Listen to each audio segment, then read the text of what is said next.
বন্ধুরা, তোমরাও কি আমার মতো কাঠগোলাপ ফুল পছন্দ করো? তাহলে এই ভিডিওটা তোমাদের জন্য। কিভাবে খুব সহজেই কাঠগোলাপের ডাল থেকে চারা তৈরি করবে সেটাই আজকে ভিডিওতে শেয়ার করব। আসসালামু আলাইকুম বন্ধুগণ।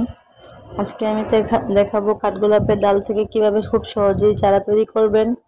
তো প্রথমেই আমি এখানে নিয়ে নিয়েছি সিলেকশন বালু, মোটা বালু যেটা, আর এখানে শুকনা কিছু ভার্মিকম্পোস্ট, শুকনা গোবর, তারপরে ফাঙ্গিসাইড পাউডার মানে ছত্রাকনাশক পাউডার, আর নদীর চিকন সাদা বালু, সবগুলো একত্রে মিশিয়ে নেব।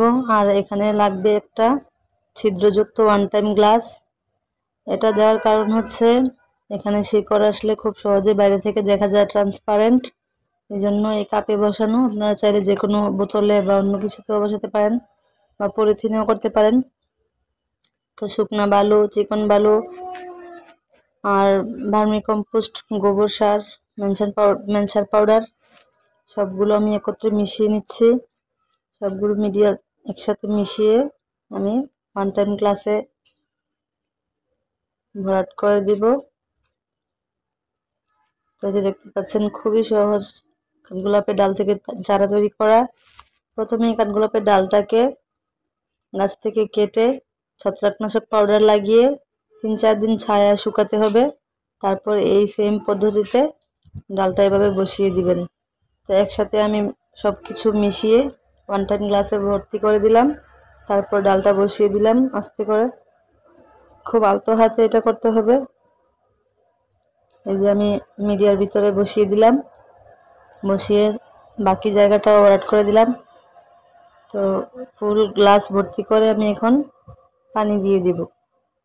দেখতে পাচ্ছেন এটা খুব কঠিন কিছু না, দেখলেই বোঝা যায়। এই যে আমি পানি দিয়ে ভর্তি করে দিলাম। এখন আমি এটাকে ছায়াযুক্ত স্থানে সপ্তাহখানেক রেখে দেব।